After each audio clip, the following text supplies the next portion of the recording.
Anyone not wanting to be on video, please turn your video off. And so let's get started with how to manage your personal finances. Today, we're going to go ahead and talk a little bit about emotions and how your emotions are connected to money. This is a huge part of how and why we spend. And it's important that we dive into this a bit and kind of understand why that happens and how our emotions are tied in to our different money expenses or expenditures, how we spend money, all the connections that are there. We're going to be talking about the different types of expenses that are out there in order for us to formulate any type of a budget or spending plan. We need to understand the types of expenses that are out there, and the types of and how to and what they mean. Which ones are expenses, which ones are not, and what's an essential expense and what is not.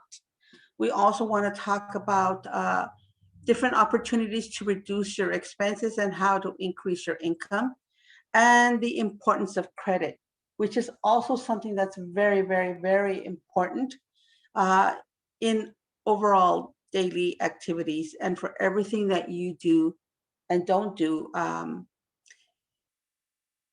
Credit is attached to almost everything we do, whether it's finding a job, looking for housing, acquiring insurance, getting utilities, anything that you need in day-to-day life is usually centered around your credit score.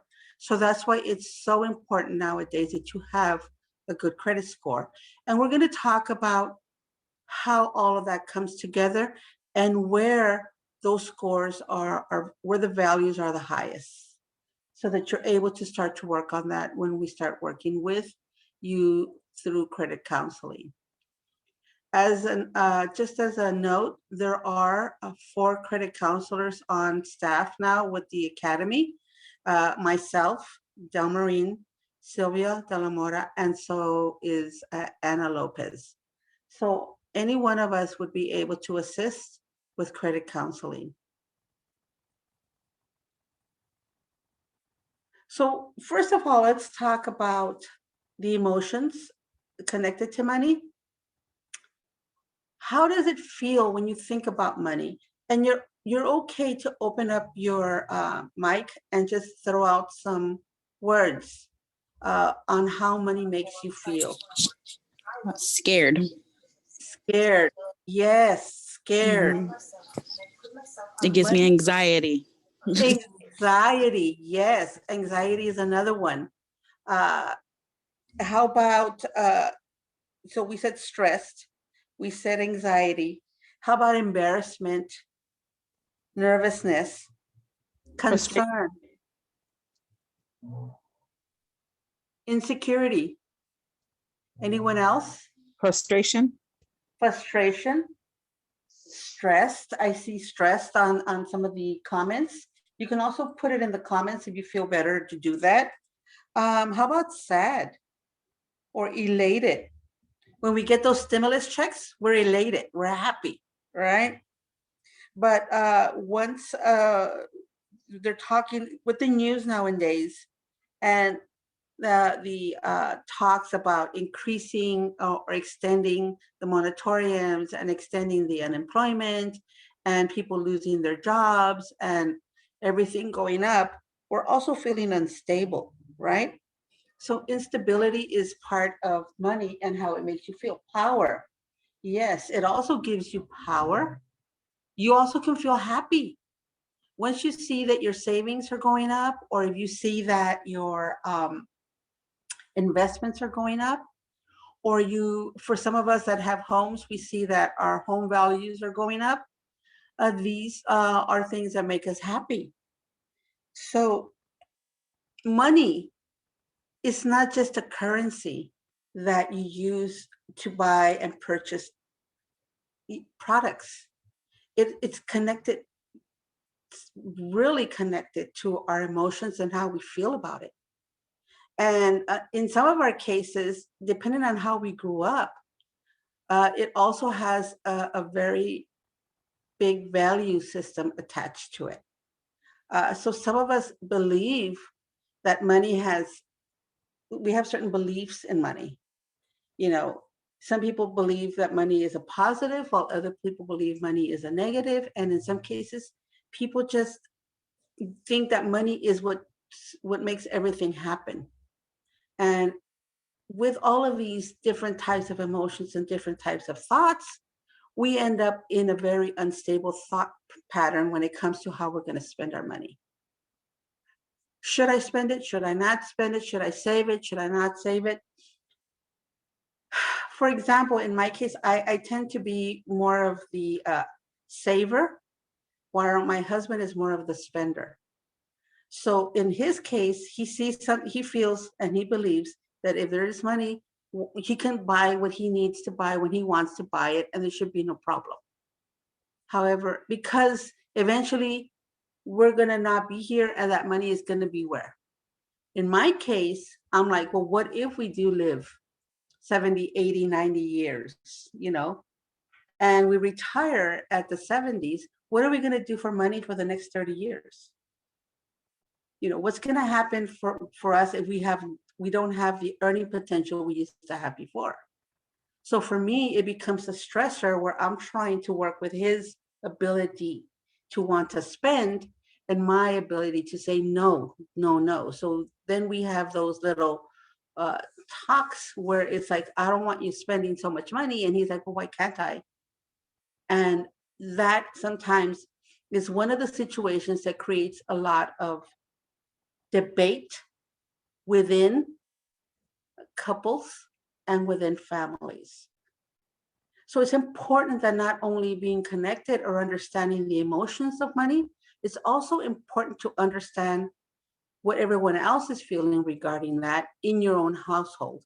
And the more open you are about it, the better you are at understanding it. For example, if you're a single parent and your children are asking you to purchase a PlayStation, whatever number it is now, right? And it's going to cost $600 or $700. Well, there's two options here. First of all, you need to see if you have the money to do it, right? If you don't have the money to do it, then what's the next step? Can we save for this and purchase it down the line? When we get our income tax returns, can we use half of the money from the income tax returns and purchase some of it? And then whatever you saved, and this is the children, we put together and purchase this so that they understand how much it takes to purchase something and to buy it. Now, I understand that emotionally, single parents sometimes feel guilty that they're not home. So, and this guilt comes out in you purchasing things that sometimes you don't have the money for. Again, this is emotional connections to money. Happy when you save, secure when you have money. Yes. Most of us want to feel secure when we have money, or even if we don't have money, we want to feel that security that if something were to happen, there's money there, or there's something that we can fall back on. And so it's really important to move out of that paycheck to paycheck mentality or behavior and start moving into the stability of understanding how much money you bring in, how much money you can put away, and how much money you have for savings and for fun. So let's talk about the expenses in your home, because we all have them. If you have income, if you don't have income, if you work, if you don't work, one thing that's never going to go away are expenses. You always are going to have to pay for a place to live. You're always going to have to pay for transportation, for communication, for utilities, for food. These are required expenses. Okay, so within the two categories that we're talking about, you have the required expenses, which are your basic needs. You have the rent, utilities, food, and now also your internet or your phones, because we become very digitally heavy during this pandemic. So now we're doing more of the devices than we used to before, and therefore need more of the internet. Voluntary expenses, cable, in some cases, movies, going out to the movies, sports equipment, you know, Starbucks, um, going out to eat every day, these are all voluntary expenses. These are expenses that if you didn't have them, you'd still be okay. The rent, the utilities, food, not so much. So we want to make sure that we understand the difference between your required expenses and your voluntary expenses. Now, mind you, everyone has different ways of seeing what is a required expense and what is a voluntary expense. So that doesn't necessarily mean that your way of thinking is the wrong way of thinking. It's just that is the way that you feel, okay? So for example, if I have a client that is paying $150 for cable every month, right? And she has 5 or 6 children, I am not going to say to her, why are you paying that much in cable? It's more than likely that her children sit in front of the TV during that time, and that's her way of having them babysat, if that makes any sense to you. This is her way of keeping them under control while she's doing everything else she has to do. So this is per se a type of babysitting expense in some cases. Okay. Now, some people say you should spend less on food. My thought is, if you have a special ailment, if you have diabetes, high blood pressure, high cholesterol, then you have to spend more on food.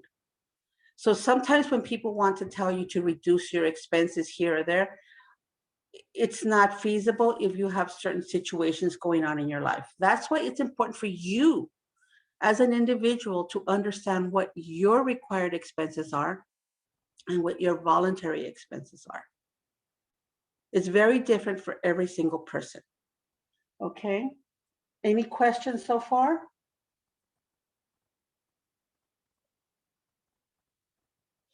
So how do we manage our personal finances?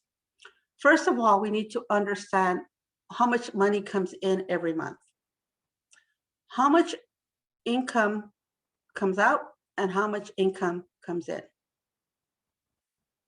Are your monthly expenses less than your income, or are they more?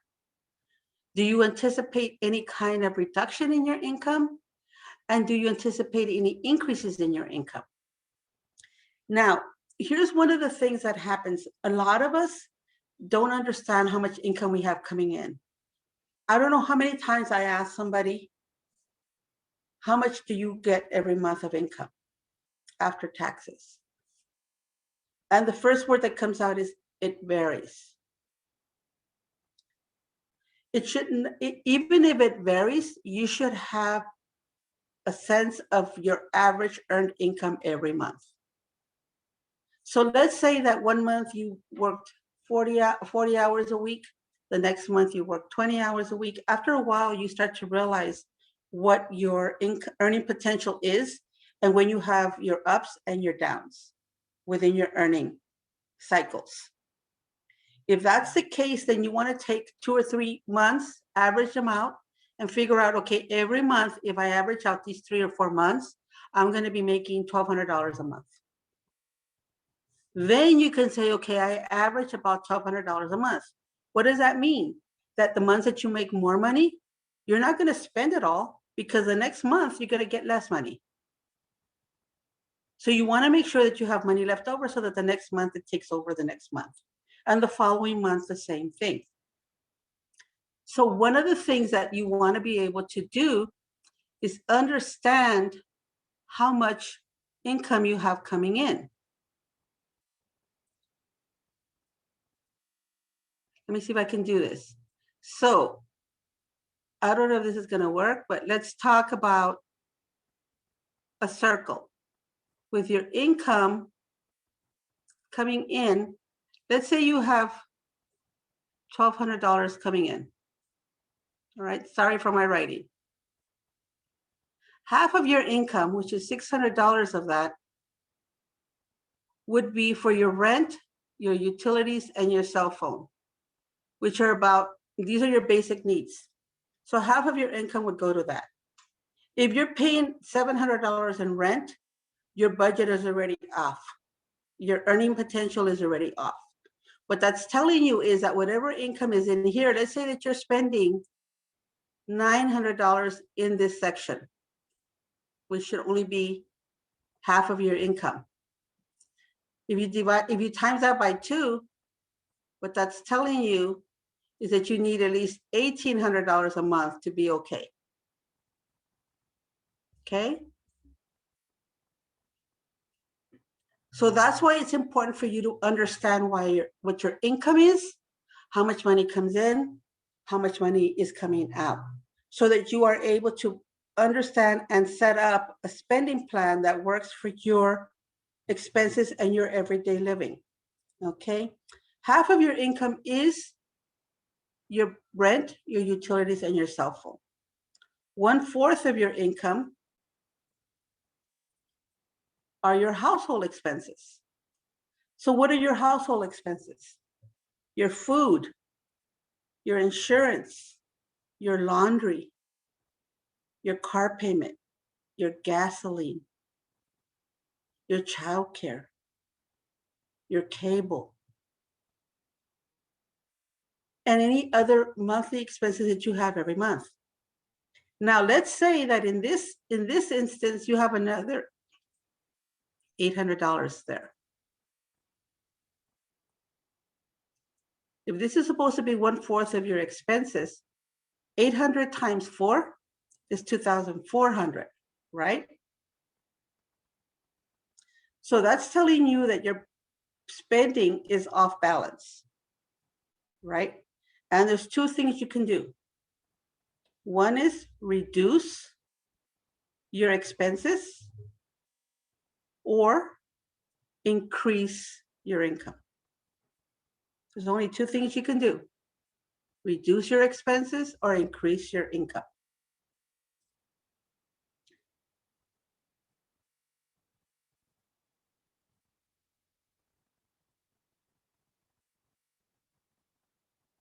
Yes.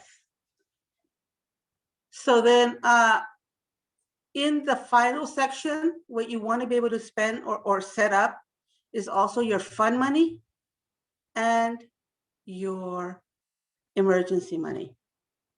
So within this section here, you also want to have money for your savings or emergencies, and you also want to have money for your fund. If you consider the $1,200, 600 would be here, 300 here, 150, 150. So every month you would have $150 for fun. Okay? You divide that up into 4, that's about $30 to $40 a week, right? In a $1,200 scenario. If you're spending more than that, then you're taking from another one of your sections, right? And that's why you end up short every month. Does that make sense to everyone? Yes. Yes. Perfect. When you meet with one of your credit counselors, we are able to work with you on this and explain these situations to you, for you personally, all right? So that you understand how much money you have coming in, how much money you have coming out, how much money you need to be making, and how much money you need to put away for your savings and for everything else. Now, how can you increase your income? Let's talk about that. How many of you have some ideas out there that you can throw out to me? I can begin by looking at ways to save within your own earning potential now. For example, in our agency where I work, they charge us a certain amount of money for our medical insurance. I checked with my husband's medical insurance, and his was going to be $400 less than mine. The cost for him was going to be $400 less than it was going to be for me.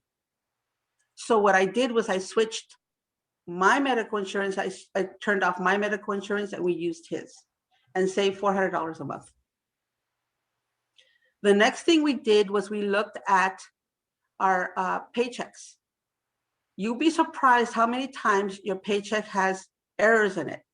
You want to make sure you look at it and see that everything that's there is coming out correctly and not doubled and not tripled, or that all of your deductions are there, all of your dependents are there, anyone and everyone, that there's the right amount of deductions happening. Okay. The other thing you could do, most employers offer different types of savings or percentages off of different types of services.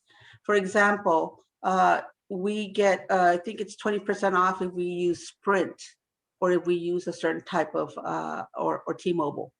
My husband's work, we get 25% off for Sprint. So then we use the one that's least expensive. We get a certain deduction because he works at the hospital through our medical insurance. Through our car insurance. So you want to look at all these things and see what's the best option. I met with a client once who was paying, I think it was $150 for her car insurance. And she had been with this with this agency for almost 10 years. And all they did was keep increasing and increasing and increasing the service. The expenses. She had a great driving record. So I told her, it sounds pretty expensive. So why don't you shop around and see what else is out there? She ended up paying $60 less by finding another company and getting better rates and better, she was getting more protection. So look and see what's out there. Now, I have clients that sell on, eBay. They sell, they bake and they sell their stuff. They sell the clothes. They they go to swap meets. Is there anyone else? Education, get a second job. Education, recycle. Yes, recycle brings you a lot of good money. Remove bills you are not necessarily using anymore, correct? Pay off your credit cards, yes. Uber offers up swap meets, yes. So one of the things that a lot of us have that we need to look at, when we have money coming into our home, we don't check our bank accounts and we don't check a lot of our deductions that are coming out automatically from our bank accounts. We set up a lot of automatic removals from our payments, automatic pay options from our different types of services that we get. For example, we apply for something and it says if you pay $10 a month, you'll get a free subscription for free delivery for the next 30 days. And then you will be charged $25 a month from there on. And you forget to stop that before it starts to charge you. You want to go back and look into your bank statements and see if there's anything in there that's being taken out automatically from your check or from your bank account that you hadn't authorized or that you forgot you had to close out. You'll be surprised at how much is there if you're doing something like that. Okay. I did that one time and I ended up saving myself almost $200 a month on extra stuff that was just being automatically deducted. So you want to check to see what's there and make sure that you're not getting charged for stuff that you really don't want and really don't need. Okay. Check your receipts. That's a really good one. Check if the right amount was taken out of your purchases. That's happened to me in the past as well. I went to Best Buy, purchased a couple of ink cartridges, and it seems kind of high, but I was just going to pay it. And my daughter was with me, and she said, "Wait, Mom, let me see." They had charged me for 6 instead of for 3. So you want to make sure that you check your receipts. Yes. Check your insurance and check a number of other things. Is there any other people out there in the audience that want to give us some other tips and pointers? Return things you purchase that you really aren't going to use. Yes, that they just bought out of emotion. Correct.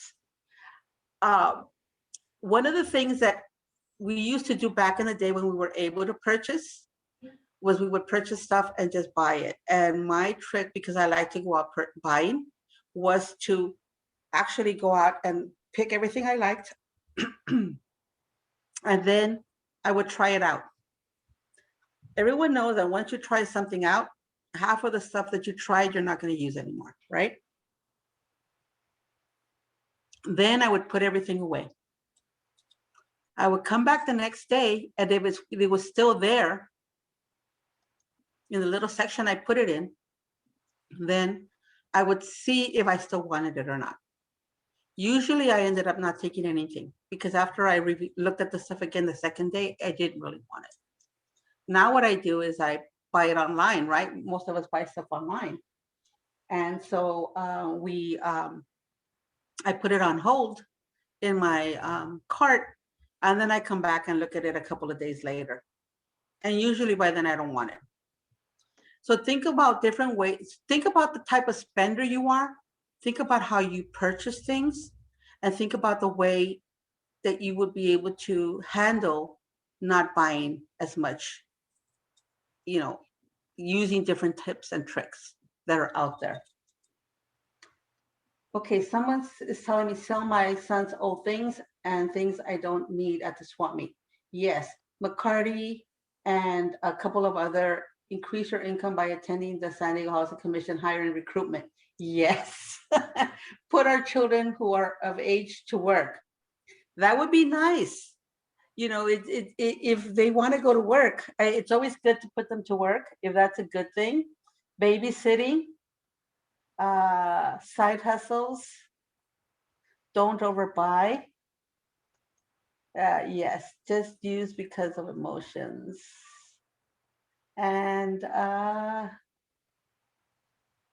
yeah, I'm looking through some of the notes that you've put here. One of the things that I tell my clients all the time is think about one of the things that's the easiest to do. Most of us purchase Starbucks. Starbucks costs you about $10 a day. If you purchase Starbucks at least five times a week, that's $50. $50 in a year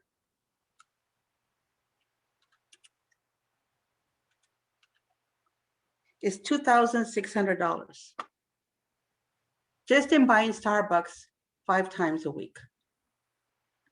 So think about maybe purchasing a Starbucks cup that's going to cost you about $15 or $20, and then making regular coffee at home, filling your Starbucks cup with that, and there you have it. You're carrying a Starbucks cup, and nobody knows what's inside, and you saved yourself $2,500 a year that you could put into a savings account. Make food and drink at home. Yeah, that's good. So, any questions? Any more ideas on that? How can you reduce expenses? We've talked about that. And how can you save for emergencies? One of the things with emergencies, you always have to have an emergency fund, especially if you're the only one bringing in income or you're on a fixed income. Fixed income means if you get TANF, which is cash aid, if you get SSI, SSA, if you get unemployment, anything that's just one check per month, you need to make sure that you have some money put away in case something happens. Okay? The way I find is that whenever we get our income tax returns, half of the income tax money goes and gets put away. It's put into a savings account and it's left there in case it's needed for an emergency. All of the stimulus money, that came in, some of it could be put away for savings. The rule of thumb is at least $300. Now it's more maybe like $500 to have in a savings account in case of an emergency. Why? Because how much is it going to cost you to change a flat tire? How much is it going to cost you to fix your car if it's broken? How much is it going to cost you to buy medication for your children if somebody gets sick? How much is it going to cost you if you have to make a trip because somebody needs you, like yesterday, your mom, your dad, or somebody of that nature? So think about the reasons why an emergency fund is important, and then think about the fact that how you can start to look at ways to create that savings account. Any questions so far? So half of the income goes for rent, 1/4 income expenses, and 1/4 savings and fund, correct? Yes, that is correct.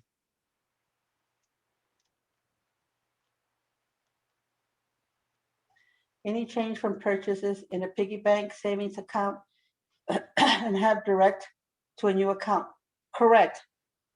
I, for example, know that for savings, I'm good at saving, but at the same time, I'm not that good, because if I need it, my husband will find it and he'll use it. So what we do is we have a separate account that we can't touch. It's one of our retirement person that helping us with our retirement and stuff, our financial planner. So there's an account that automatically money gets pulled out of our accounts and goes into that account. Okay, if we ever need that money, all we got to do is ask her for it. But because we have to ask her for it, it's harder to use it, if you understand what I mean.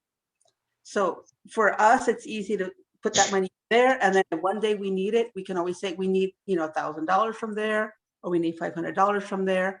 But it's one step away from us having easy access to it. If you're that type of person that easily spends your money or easily pulls money out of your savings account, this may be an option for you. There's also different types of online accounts that you can use that take just pennies of your money. I, for example, have Stash, I have Acorn, I have a couple of others, and we have built up a good amount of money in there in just a couple of in a year. I think in a year, just with all this, whenever they round up. So if I only spend $105.27, they take the difference and do 125. So all that cents go into an account. Anything that they overdo, or they round it up. Okay, if that makes sense to you. So that creates a savings account that then they use that money and create investments for you. So with just cents here and there, over the last year, we built up over $500. Just from nothing, just from it being just there. And this is 2 different accounts. So you're talking about $1,000 with just pennies. Okay, so there's different ways for you to earn. If you need that information, we can always send it. Okay, so just think about other ways that you can create your own savings accounts and your own emergency funds.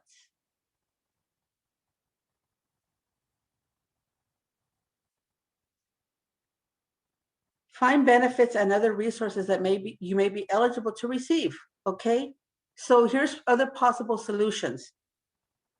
Do you qualify for food stamps? Do you qualify for Medi-Cal? Do you qualify for any other types of benefits?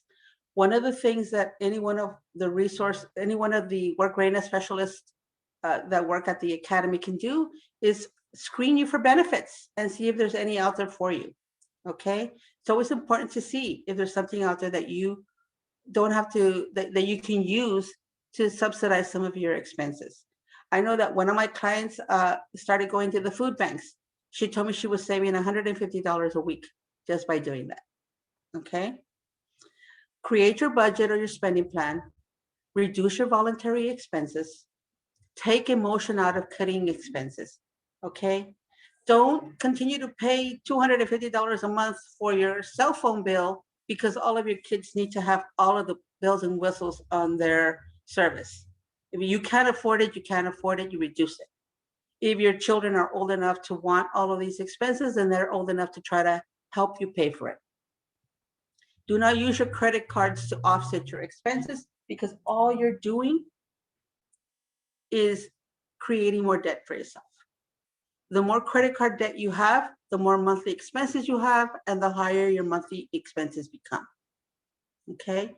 Look for ways to increase your income.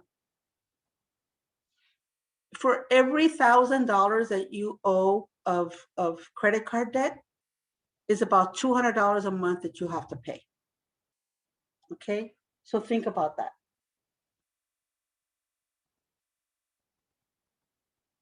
So here's how you understand your credit score. If you look, this is the way most creditors are going to look at your credit. They're going to look at your payment history. Payment history is the biggest factor when it comes to your credit score. That means they want to know what account information is out there, any negative stuff like public records, like delinquent accounts, like past due amounts, or do you pay your bills on time every month without fail? Do you have no negative, no late fees, no late 30 days, 60 days, 90 days?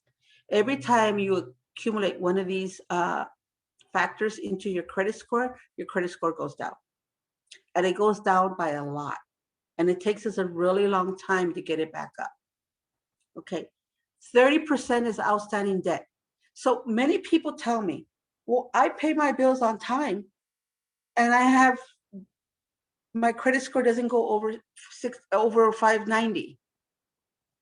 Correct, because you have a lot of debt. Because you have a lot of debt, now you're a risk to all of these different agencies or lenders, and they start to worry. If your debt goes over 30% of your balance, then they're worried about that. The proportions of balance to the total credit limit, right? Proportions of installment loan amounts. What does that mean? If you have $1,000 credit limit, you shouldn't owe more than $250 on that credit card or overall within that group. The reason I say 250 is because by the time they add the interest and the fees for the month, you're at 30%. Never purchase stuff that you can't pay off in at least 3 to 4 months. Because the more debt you incur, the more monthly expenses you accumulate. Every time you get a credit card and you put a balance on there, that's a new bill that you have to pay every month. So you want to keep those down as much as you can. Have them if you need them for an emergency, but don't use them as if you had additional money because it's money you have to pay back. It's the same as a student loan. You acquire a loan. What does that mean? A loan is something you pay back. It's not free money. You have to pay it back. And if you don't pay it back, it accumulates interest and it gets higher and higher. And that's where you then acquire more debt. The next one is lines of credit. How long have you had lengths of credit? I'm sorry. How long have you had this account? How long have you had credit overall? The younger you are, the least likely you're going to have a lot of length, a long length of credit history. But the older you are, if you have a long length of credit history, like for me and most of my colleagues, I think we have at least 30 to 35 years of credit history. We've had credit over a long period of time. And one of my credit cards is over 30 years old. But it keeps my history and it shows that over such a long period of time, I've maintained a credit history in good standing, and that gives you a good credit history.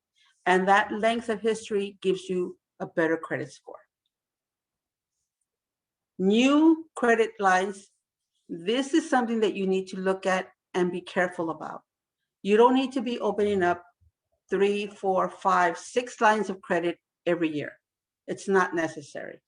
Depending on how much income you have coming in is the amount of credit you should have. So if you only have $600 or $700 coming in a month of of income, then you shouldn't have more than $600 of credit limit, because how are you going to pay it off in 3 months? Okay. Types of credit is also very important. What does types of credit mean? Do you have an installment loan? Installment loans are like car payments, student loan debt, anything you pay that's equal every month. A payment that you say, I'm going to pay you back these $5,000 over 3 years. And you're making payments every single month, the same amount until you finish off the debt. That's an installment. A revolving is like a credit card where they say you have $5,000 of credit limit and you can use it. And you use a portion of it and you pay back. And you use a portion of it and it's revolving and continually moving. Okay. So is there any questions on that? Is there any questions on the chart? No? No, I have a question. Where does student loans fall into that? Student loans would fall into On type of loan, number 1, length of loan, outstanding debt, and payment history. It falls into at least 3 of the 5. Okay. The more debt you have, especially if you haven't paid it, the lower your credit score. And if it goes into default, it's worse. Okay. Okay? Okay. But if you need help with that, you just ask us and we can work with that. Okay. Now, let's summarize everything we've talked about. We talked about the emotions regarding money. So do not manage money emotionally. Think of it this way. If you were telling somebody else about, let's say that you put yourself out of the equation and say, this is somebody else's debt and this is somebody else's financial picture. What would I tell them? Not what would you tell you? Because emotionally, you're going to want to keep things that you can't keep. Okay? Utilize benefits available to you and your community. Be a smart shopper. Use coupons that get to know your stores and their sales cycles. Keep a journal of your spending.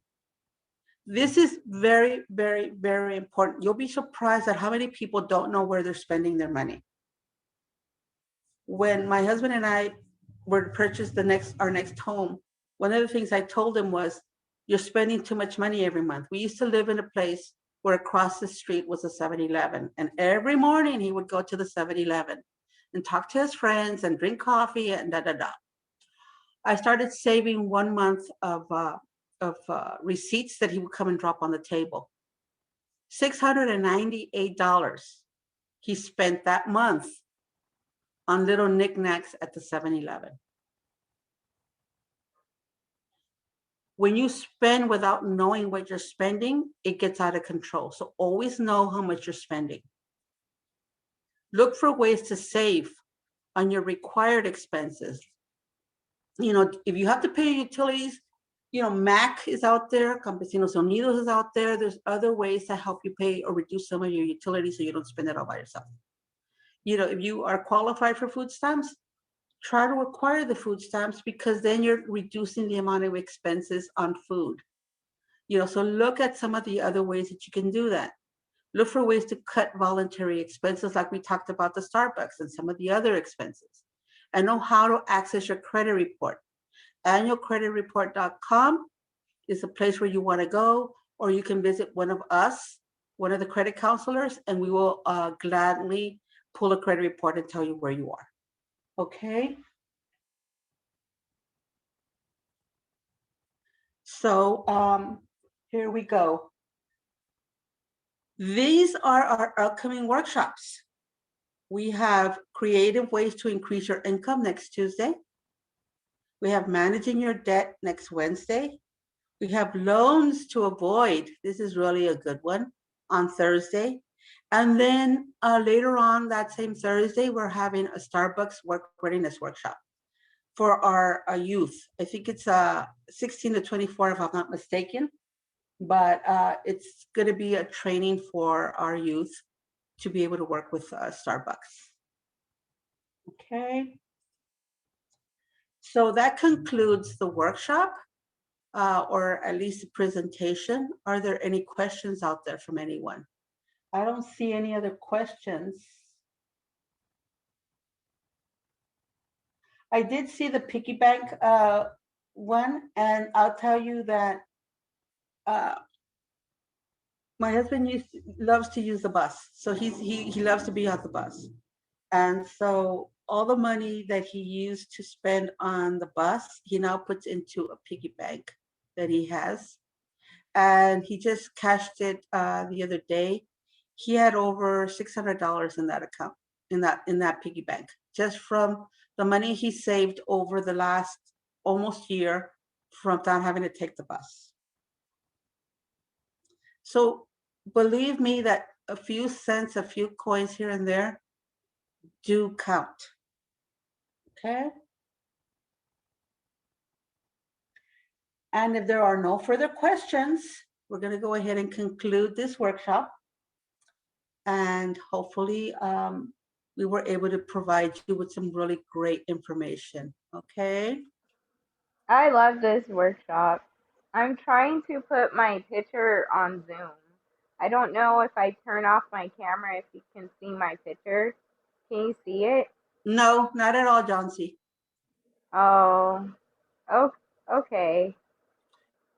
I'm I sure love this that you'll be workshop. able to do that soon. Adela, what is your last name so that I can enter your name and give you credit for the workshop? Aguilar. Got it. So I'm going to go ahead and put in your name so that we have you in there completely. And then if there is no further questions regarding the workshop or anything we talked about, then we're going to go ahead and conclude the workshop. Okay. Thank you all for joining us and hope to see you next week on our other workshops.